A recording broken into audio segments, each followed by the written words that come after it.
for joining. I really appreciate you joining. Can you see my screen? That's my first question. Yes, crystal clear. Perfect, thank you. Thank you for confirming. So today I want to talk about the OWASP Web Security Testing Guide. As I already stated before, I'm studying the full thing once again, 200-ish pages of pure bliss and joy. I wanted to have a little bit of a different lesson than our typical OWASP lesson or CNWPP lesson, because the next part up would be something next up in the deliverables. But I'll be honest, even I get bored of that shit, dude. It's so fucking much. So if you're watching this and you're thinking, oh, the deliverables, maybe I should skip that for now and get back to it, that's perfectly fine. I can understand that. It's just all dry matter that we had to put in the start. Now, when you get to testing, there are different testing methodologies out there. There are a few general methodologies like OWASP Web Security Testing Guide. You have OSTMM. There's different methodologies that you can follow basically. And today I want to go over the OWASP methodology. That's the one that I want to focus on mostly for now. Let me just get up the right window. There we go. But in CNWPP itself, in the product, you'll find an overview of all of those methodologies. So here, right now, I'm going into the OWASP one, but we have the NIST, we have PTES, and we have OSSTMM that we're going through. Do you need to know them all as good as I am learning them now, in a sense that I am literally trying to study this like it would be a certificate? I'm going through the printout, I am making markings, and then after the markings, I'm taking my notes. I'm studying from my notes afterwards.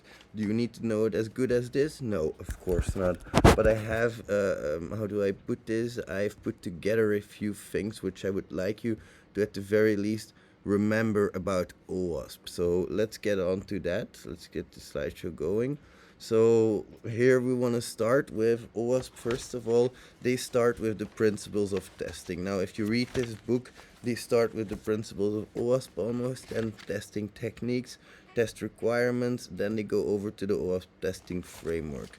We'll go over it in that order. So just so you know, the exact execution techniques that they recommend, the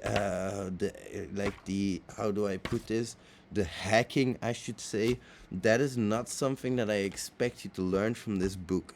You can, however, it would be very good if you do that, but I am more interested in the edge material, that you understand what is going on in a pen test, the principles of testing, and that there's much more than just your basic testing. Now, let's start with the principles of testing that OWASP recommend. First of all, they say that there is no silver bullet. I love that. That is basically saying that there is no fix for everything. There is no magical solution. We all know that. There's not a single scanner or firewall that can save you from a very determined fuckface like us. So you have to think strategically, not technically. What do they mean by that is that you have to find the root cause instead of starting to patch things up. This is something that we know from the testing world, from the QA world as well. And the time between exploit found and patch development, often you need to minimize that as much as possible. Not all users will also apply your patch. So when you make a patch, not all users will apply that. You guys know that as well as I do.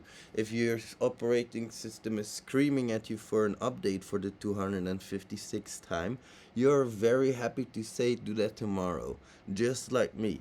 Don't fucking deny it, you liar. So we need to be aware of that as developers, that not all users will apply patches directly. Why is this so important? Because if we give advice, we also need to give advice about why it's important to start with these tests early, to start as early in your software development lifecycle as possible. So when we talk, this is something that I haven't put in here, but when these guys are talking about how much time should be spent on each of the different types of the software development lifecycle, they very rightfully say the definition should be about 10 to 35%, the biggest section of it.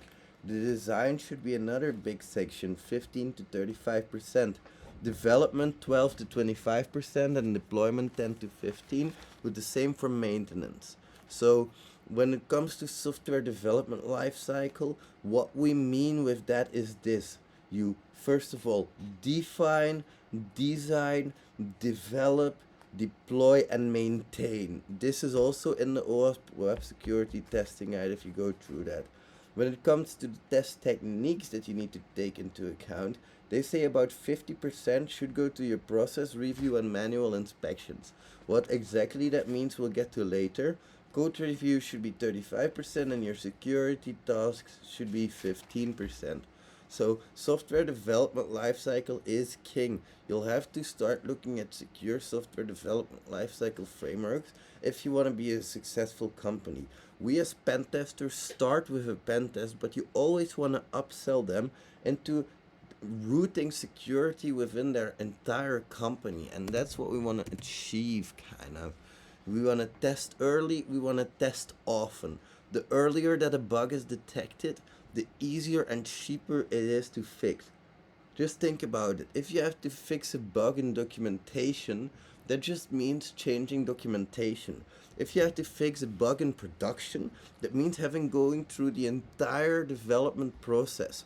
So first of all, documenting, defining, then designing, then developing, then deploying, then maintaining. So the earlier you catch things, if you can catch things in the definition framework, the better. Understand what scope you're up against as well, and I've written a few things about that as well in my notes, that understanding the scope isn't always very clear, but you wouldn't want to put like NASA level security on a cornerstone shop, if you know what I mean. So you want to understand what scope of security is in this regard, and you want to develop the right mindset. You want to think like an attacker, you want to think outside of the box. You want to understand what subject you're hacking, and you want to make sure that you use the right tools for the job. A very important one. Then we want to know that the devil is in the details. If we have source code available, we want to look at it, and we want to use proper metrics to document our results, because we want to improve security, but there's no way to improve anything if you cannot measure, document, and metric it first. So that means that initially you'll have to make an assessment of how secure a company is, and you have to make improvements to that. There's no way to do that if you don't use the proper metrics and start documenting results. Even if something is secure, if you've executed a test case should be documented. Oh, that is secure. Then when it comes to test techniques, we have to use the right techniques, of course. There's 4 big ones: manual inspection reviews, threat modeling, code reviews, and penetration testing. They didn't even put how much time you should spend into threat modeling into their web security testing guide. If you look at the little graphs in the beginning, they don't have in figure 4 the proportion of test effort according to test techniques. They don't have threat modeling in that. So that tells you that it's a rather new technique that we should be taking into account. It's something that I might add as a remark to the next web security testing guide, because that's not really taken into account. Then we have manual inspection and reviews. What the hell is that? That could be source code reviews. Could also be documentation reviews. Could be secure coding policy reviews. Any security requirement on architectural design, whatever. A review manual inspection before anything is created in terms of like a build, before any builds are created. Anything before that is subject to manual inspection and reviews. The advantages of this is that it requires no supporting technology. I mean, after all, when we do manual inspections, we just need to open the files, right? We can apply this to a variety of situations. Any architectural design, any code configuration, any code itself, this is subject to manual inspection and reviews. And this is also very flexible. We can apply this to anything. It promotes teamwork in a sense because, of course, for manual inspections, you'll have to ask your colleagues why they did certain things in certain ways. And you can do this really early in your software development lifecycle. It's sort of the thing, you know? You do this before any builds are made, so it's very early. As a disadvantage, this can be very time consuming. The supporting material is not always there, meaning that, like, for example, supporting documentation might be missing, and it requires significant human thought and skills to be effective. I think that's very obvious. In threat modeling, you're going to decompose the application through manual inspection, and you want to understand how it works, what the assets are, what functionalities it has, and what connectivity it has. This can be connectivity to the internet, but also to third-party APIs, for example. Then you want to define and classify those assets. They need to be tangible and intangible assets, so like things you can touch and things you can't touch. For example, a laptop is a tangible material, whereas Marius' Porsche is intangible material. I hope you're there, Marius, or at least watching.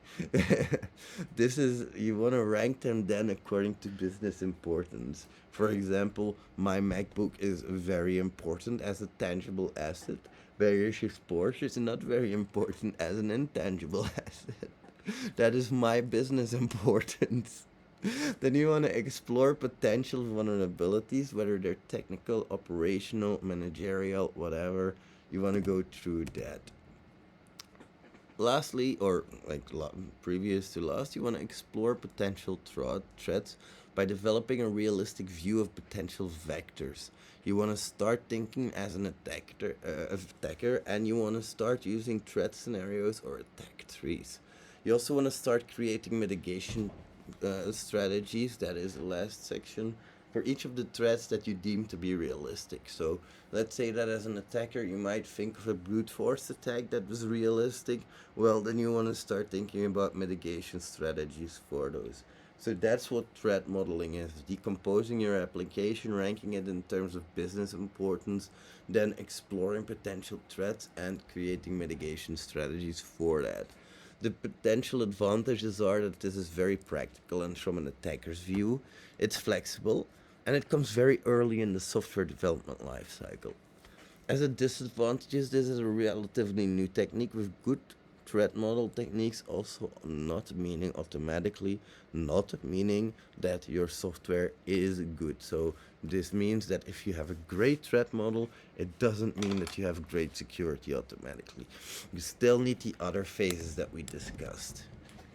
When it comes to source code review, we're looking for a bunch of things, but of course it's obvious that a source code review, if you want to review code that others have written for security vulnerabilities, like the ones that I have on screen right now, you need to know your shit, dude. So the advantages are that it's complete and effective. You can go over every single line of code and think if it's secure.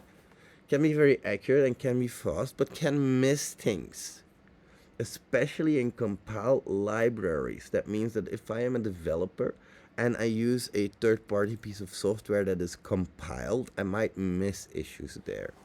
I cannot detect runtime issues, and the source code which I am reviewing through going through different stages, like if I'm reviewing the development stage and it goes to UAT acceptance, and there they say that things need to change, that code deployed to production could differ from the one that I have reviewed. Then penetration testing, that's the last technique. We want to test here if there are basically any exploits left after the software has been developed. So this is dynamic. This can be good as an addition. This is where we come in, but only pen testing is not enough. It's just not enough to say that you have secure software. It can be a final touch on the cherry on the pie, as they say here, but it's not sufficient to say that you have no issues. I hope that makes sense. This can be fast because you as an attacker, you don't have to take hours and hours and hours to read lines of code and configuration. Therefore, a little bit cheaper. But this requires a relatively lower skill set as well. If you think about somebody throwing attack vectors at an application versus somebody reviewing code for every potential vulnerability that exists. Who do you think has more skill? Of course, the source code reviewers. But that doesn't mean that you're unskilled as a pen tester. Let me be very clear about that. It just means that as an advantage, it doesn't require as much skill as a skilled developer, a senior who does code reviews. So this can also be a disadvantage in this testing. I told you it's not enough. That's because it does only front impact testing, meaning that you don't ram the application from the back end, as they say. You're only testing it as the user sees the GUI or the APIs or whatever, but you're not testing it from within the company. So let's say that I am a evil attacker and I manage to get into the system. What can I grab from it? That's a different type of mindset. This is also too late in the software development lifecycle. This comes after everything has been developed, so costing or fixing shit is costly. Now, if you add everything together, though, that's a different story. So, all of these things together would make for a pretty complete security coverage, as they say. But to do that, you need to derive security requirements, and there are functional security requirements, and these are function-driven design. They are security focused. Like some examples are that you can mask credit card data on the front end, require multi-factor authentication, registrations, do not allow weak passwords. And there are risk-driven security requirements. So what I've written down about all of this in my end here, or from my end, is that from this you have testing objectives. Testing objectives will validate the security controls and will validate the absence of exploits. The security requirements, first you do the security requirement documentation, then the validation, of course. So first, this is what we are doing, is that documentation where we want to understand the business requirements. Can be on functional level, can be risk driven, as we see here, where we want to test negative test cases, or we want to make these threat trees or tech libraries, or use case driven. For example, when a user comes into a system and enters a username and password incorrectly 5 times, they get locked out of the system. That's a use case. The use case being that the user does something to a system with a specific result, and that can be use and misuse cases.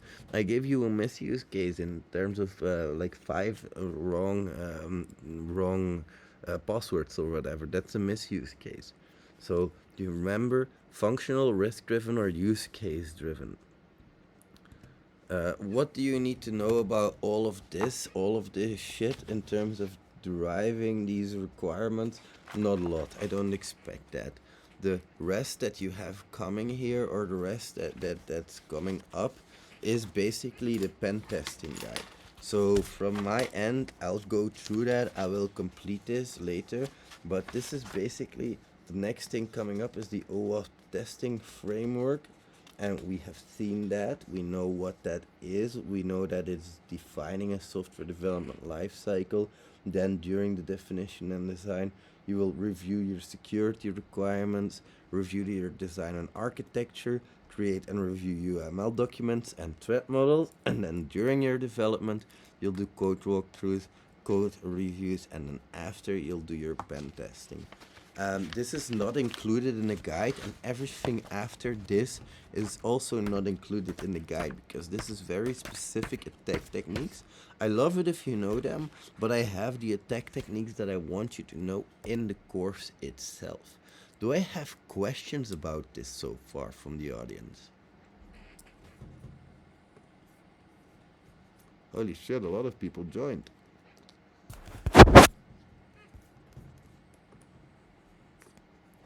I'm gonna assume no questions. Should there be any questions at all, please don't hesitate to stop me and say, hey, Uncle Rat, I got a question for you. I don't mind one bit. This OS web security testing guide is very interesting, by the way. Very theoretical in the first few chapters, but it really shows you that there's more required than just the software testing itself. You have to really be in the game and know what the fuck you're doing. Because like, if you don't do this, if you don't understand what the fuck I'm talking about here, you're basically leaving a shit ton of money on the table. It's your own fault. I mean, I don't mind. But what you'll often notice as well is that as companies are more security aware, they start to like train their in-house developers and resources to do this kind of shit. That's something that you'll often see in the game these days. Very simple reason, it's expensive. People like us are expensive, and especially if you can do things like secure code design. But there, if you think a little bit smart, you can think, how can I help companies transition from my end? Because if they want to transition their software developers into secure software developers, I can help make those checklists. I can help make good attack vectors that they can copy and paste themselves so that they can do some basic tests. I can help developers in validating security requirements. I can help business in creating security requirements, or tech leads. I can help architecture in looking at secure architectural designs. Many different things, layered designs, whatever. So I hope that's clear for everyone. I am also going to do the slideshow for this real quick. I'll post that on top. The open source security testing methodology manual. This is something totally different than the web security testing guide, mainly because it covers different things. We'll go over what you need to know, the security analysis, then we'll go over the operational security metrics, the trust analysis, and the whole workflow of this thing. So what you need to know about this is that it's all about OPSEC.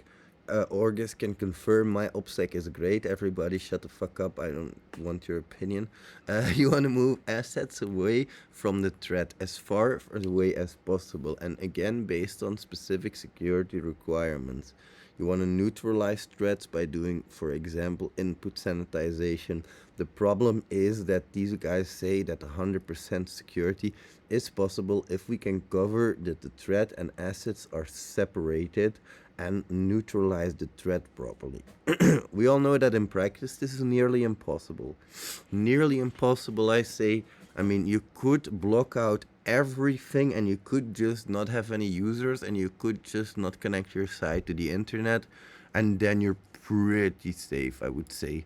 The only problem is that people can still break into your house and drop a USB stick, so fuck. How will we... Oh, I know. How about this? You only make the website exist in your head. There we go. Who the fuck is hacking my website in my head? Stop that. What the fuck are you doing? How the hell... I'm sorry, guys. I'm just trying to make it a little bit comfortable for everyone because I know it's late. So what you need to know is that the contact between the asset and the outside world is sometimes required. If you make a website, for example, that's gonna be required that it's like the outside world is kind of having entry. So you want to note those entry points as pores, porosity. If you think about the pores in your skin, we all know that our skin is porous, right? It has like these little pores in it.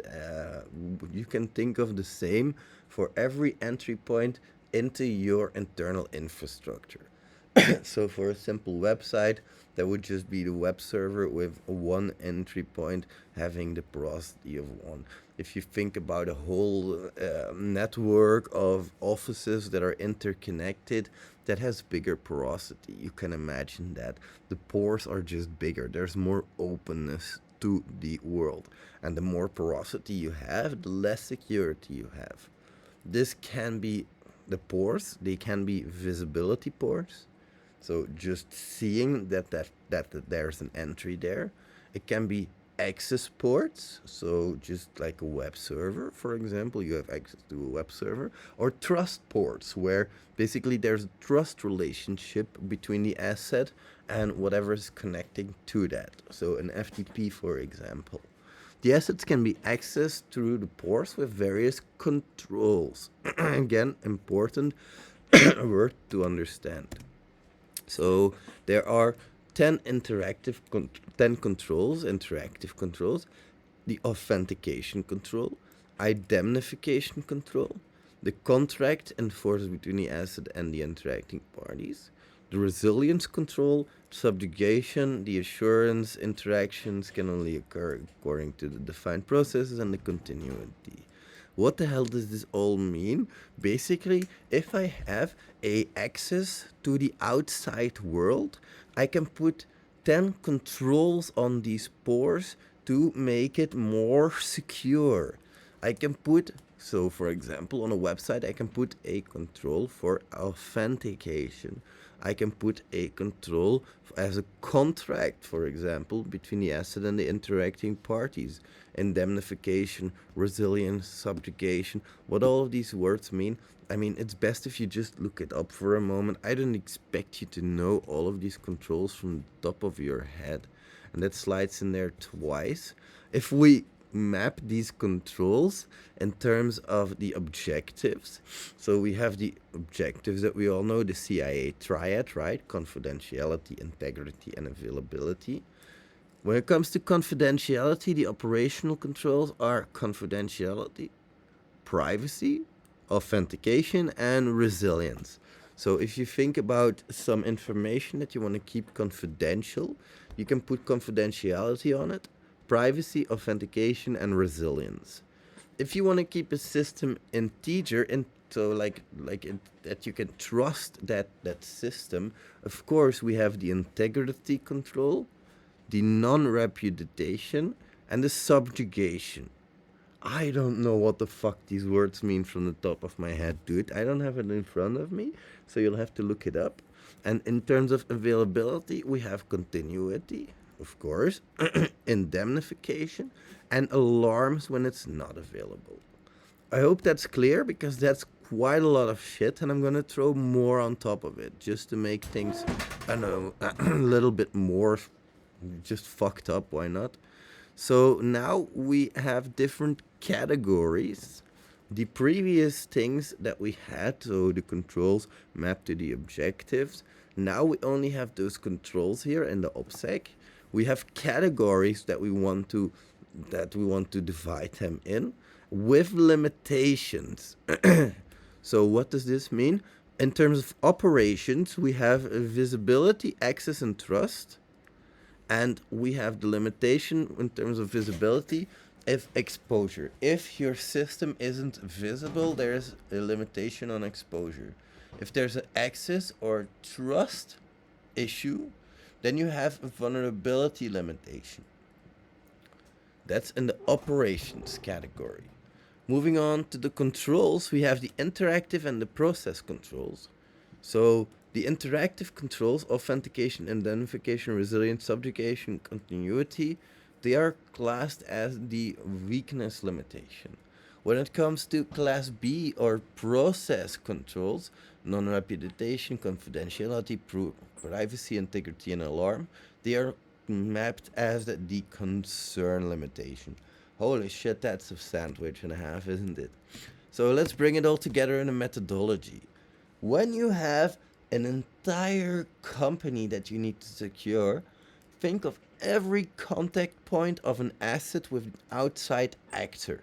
Asset can be, remember, your tangible, your non-tangible assets can be computers, can be laptops, can be servers, can be Mauritius Porsche. So all of these assets, if they have contact with the outside world, for every contact point, for every hole, you're going to apply max these 10 controls that we've seen before to cover the 4 limitations and bring the security back to 100%. In reality, that's impossible, but you can do a very good job, and they have an Excel sheet as well, which I'll show. This applies to a snapshot and needs to be evaluated regularly. So if I do this today, in 2 months from now, the situation might be completely different. It needs to be evaluated on a regular basis. So what are we going to do?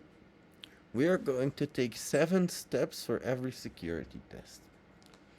define those assets, controls, and limitations, define the areas around the assets, so that'll be your engagement zone, and then define everything around your engagement zone as your scope.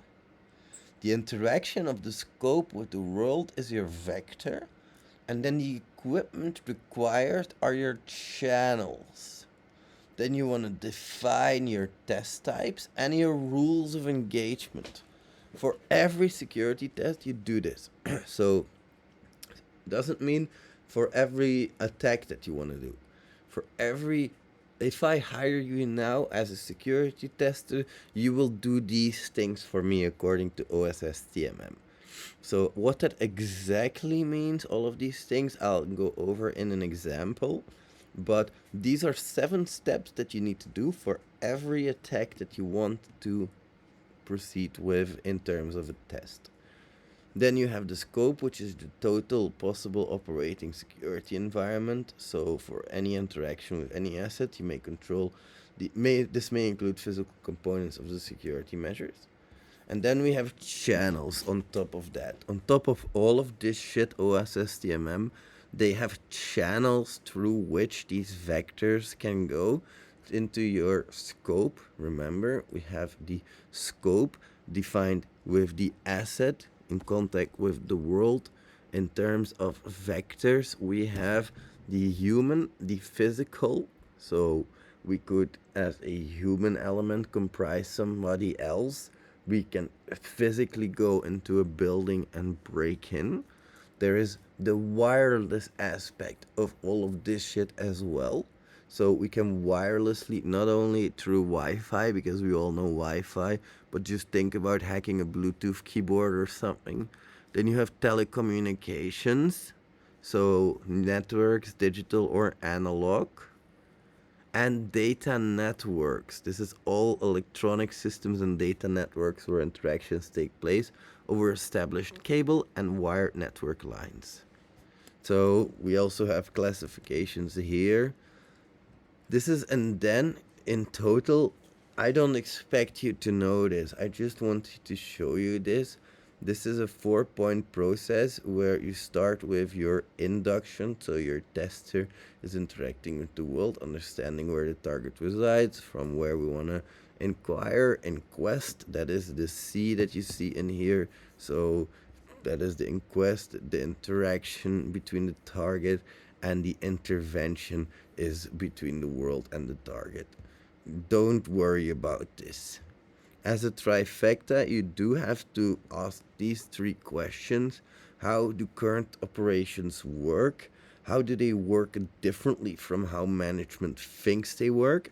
And how do they need to work? So, in accordance with all of these different things, you'll come, if you do these 7 steps and you do them properly and you execute them, this is not an offensive methodology. But if you execute all of these steps as you should, you come into a situation as it is, and then you have to think, how does management thinks it works, what's the difference, and how do things need to work. This is the trifecta and the 4-point process combined. Just going over that, you're gonna collect passive data, actively test your target, you're gonna analyze what data is returned, you're gonna analyze the enunciations, correlate and reconcile everything, you're gonna determine and reconcile errors, and at the same time you will derive metrics which you will correlate and determine the optimum protection for your target and map that to the operational state, in which you'll turn into a gap analysis. So that is basically the whole thing from OSSTMM in one overview, combining the trifecta that they have with their 4-point process, where they want to first of all start with the data, the active engagement, analyzing anything, at the same time deriving metrics and making sure that they correlate those two together to form a gap analysis. the test results as well, and I'm not gonna go over this. This is basically just what they want you to note as test results, and they have a few fallacies of testing. This is what I see as a big fallacy of testing. They say that when we say nothing is ever 100% secure, they say that we fail to take time and conditions into regard. Yeah, if you give something enough time, will it be 100% secure? Maybe if you freeze the state, but I still don't agree. They say, or we say, even if you're secure, if an attacker wants it badly enough, they'll get in. They say this implies attackers did not want it badly enough. Besides, get in is a very broad understanding. So, okay, I get that, but that's not really true. I mean, when we say if you're determined enough, you'll hack it, right? At least that's what we say. That they say that you weren't determined enough in the first place. But no, you just didn't face the right target or whatever. That's what we're saying. Come on. I mean, I might be very determined and I might still not get in, and you might be much more determined than me, and you'll be fighting for 7 days and you'll get in where I didn't. They also say, or we say, there's no perfect security.